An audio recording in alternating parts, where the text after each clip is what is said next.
우리는 수천 년 전부터 중국이라는 덩치 크고 시끄러운 이웃과 살고 있습니다. 안에 꼽긴 하지만 체급차가 워낙 커서 그냥 지내고 있죠. 그 전 고조선 때는 한나라에게, 삼국시대 때는 수, 당에게, 고려와 조선 때도 그랬고 비교적 최근에는 한국전쟁에서까지 얘네들은 계속해서 우리를 때리고 공격해왔습니다. 중공군 아니었으면 저 북쪽 대들도 없었을 건데 얘네들은 도움이 안 돼요, 도움이. 근데 이 5000년 역사 중에 진짜 몇 안 되게 우리나라를 제대로 도와준 케이스가 있습니다. 그것도 자기네 나라의 병력과 자원을 갈아 넣어가면서요. 실제로도 이 원조의 스노우볼이 굴러가서 나라가 망하고 역사가 바뀌었죠. 그 주인공은 명나라 황제인 만력제. 자기 나라는 거들떠보지도 않고 조선을 위해 모든 것을 해준 인물 만력제에 대해서 알아보겠습니다. 만력제는 명 13대 황제로 10살이라는 어린 나이에 황제에 등극했습니다. 역사가 증명하듯 어린 나이에 황제에 오르면 주변 환관이나 외척들이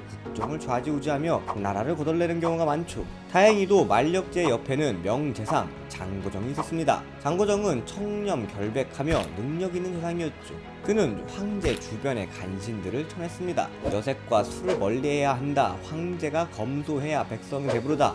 개인의 욕심보다는 대의를 살펴야 한다. 지도자가 똑똑해야 나라가 바로 선다며 공부를 시켰습니다. 이런 장거정을 믿고 따른 어린 만력제는 장거정을 믿고 따르며 열심히 공부를 했죠.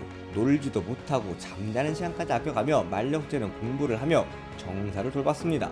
성군으로서 자질을 갖춘 만력제, 그리고 자신의 이상을 실현할 권력과 능력이 있었던 장거정, 이 듀오는 비효율이 많았던 명나라를 개혁하며 명예, 중을 불러옵니다. 부패한 관료를 처단, 탐관 오리를 숙청하고 세금 제도를 개혁했고 나라는 부강해져 갔습니다. 국고에는 10년치의 식량과 국가 세수의 2년치가 쌓여 있었죠. 이때를 만력 중흥기라고 불렀습니다. 그러나 이 중흥기는 그리 오래가지 못했습니다. 장거정이 과로로 사망해버린 거죠. 만력제는 매우 슬퍼하며 성대하게 그의 장례식을 치러주며 애도했습니다. 그리고 장거정의 유지를 이어 성군으로 명나라를 위해 열심히 일을 하려 했는데 아니 장거정의 집이 너무 크고 좋은 겁니다. 자기 집보다 더요.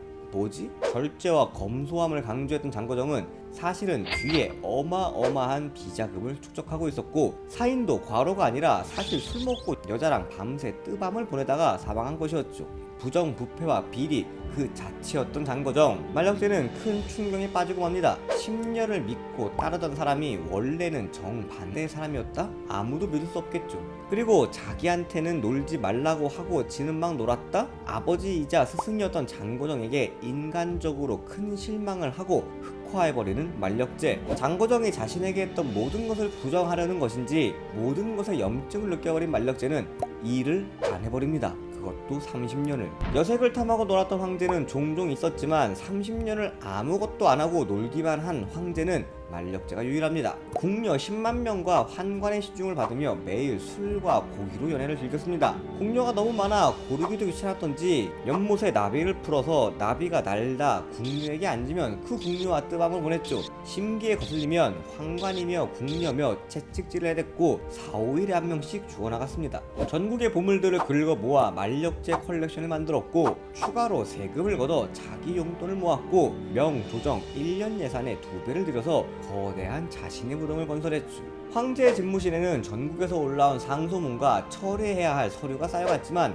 만력제는 일체 신경을 쓰지 않았습니다. 신하가 황제의 얼굴을 볼 수도 없었고 아예 황제의 얼굴을 모르는 신하들이 대부분이었습니다. 와, 근데 30년 동안 나라가 안 망한 게 신기하네.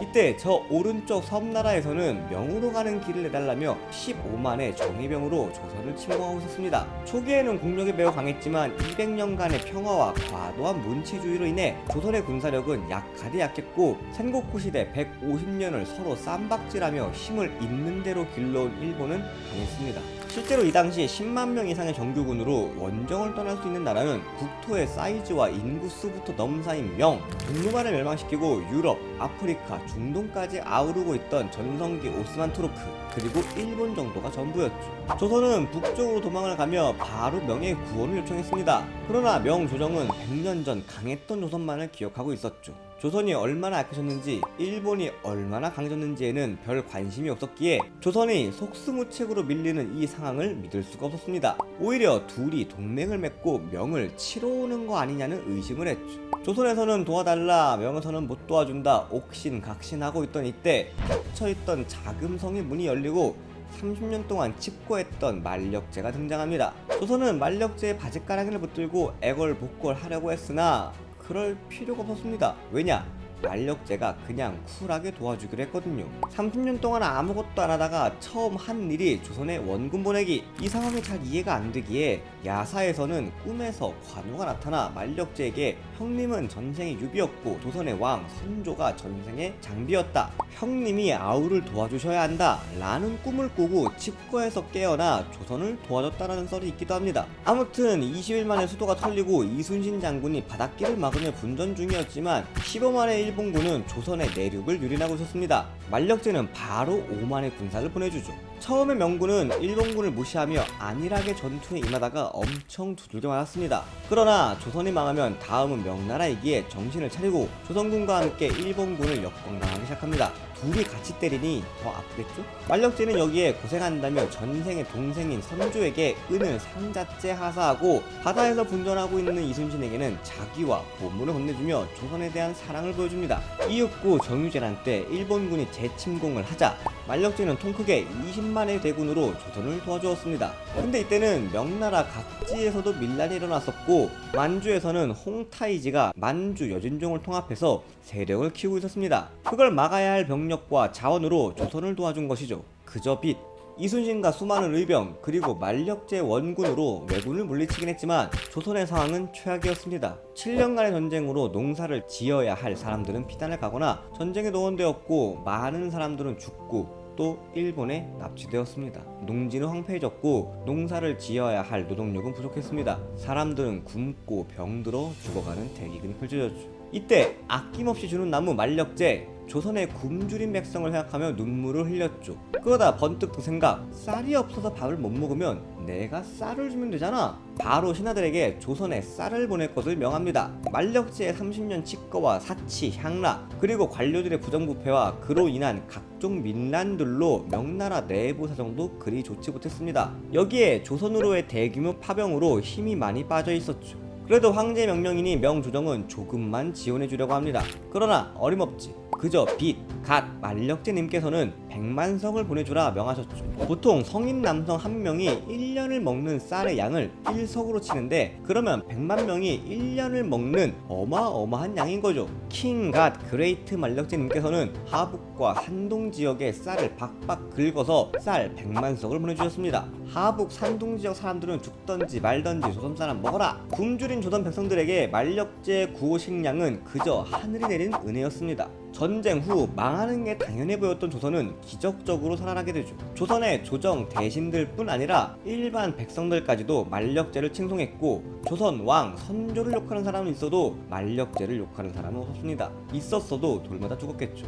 만력제는 명나라 조정 1년 예산인 400만 냥을 훌쩍 넘는 약 800만 냥을 조선을 위해 썼습니다. 조선에서는 간력제, 킹력제 등으로 칭송받았지만 중국인들에게 만력제는 무능한데 돈 써가며 남의 나라 도와준 암군 중에 암군이었죠. 그래서 다 잡아 죽이고 유물이란 유물은 다 때려 부셨던 문화혁명 때 제일 먼저 능이 파이고 시신이 도관침치당했습니다. 조선에서의 상황은 정반대였죠. 은인인 만력제와 명나라를 버릴 수 없었습니다. 못 먹어도 명나라, 내가 죽어도 만력제, 다 죽어가는 나라 살려주고 식량도 내어주는 만력제를 버리는 것은 짐승만도 못한 짓이다. 열렬한 만력제 빠가 된 조선은 여진족과 명나라 사이에서 중리외교를 펼치는 광해를 곱게 볼 리가 없었습니다. 인조반정으로 왕을 축출해버리죠. 여기서 끝이 아니라 명나라 세력이 약해지고 여진이 힘을 키워가고 있는 때에도 명나라를 향한 충과 예를 부르짖다가 나라가 망할 뻔도 합니다. 대가리가 깨져도 명이 청에게 망했을 때도 만력제를 기리는 사상을 만들어서 제사를 지냈죠. 청에서 하지 마라 압박을 넣어도 꿋꿋이 조선이 망하는 날까지 제사를 지냅니다.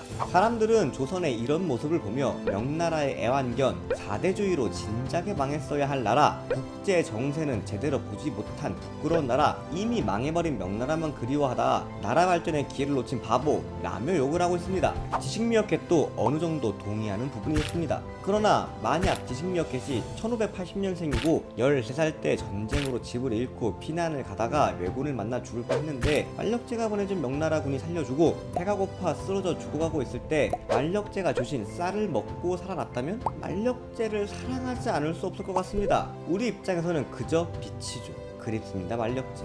물론 명나라가 망한 지 몇십 년이 지나도 명나라 황제 사당을 만들어서 제사를 지내고 군사, 경제, 문화 모든 면에서 뛰어난 청을 오랑캐라고 무시하며 국가 발전은 뒷전으로 한 조선의 4대부들은 욕을 먹어야죠. 근데 30년을 방에서 띵까띵까 놀다가 갑자기 문 열고 나와서 왜 도와준 거지? 그것도 과하게? 저는 전쟁에서 총 맞아 죽었는데 눈 떠보니 중국 황제가 되어 조선을 구한 썰푼다 라는 소설이라는 것에 한 표.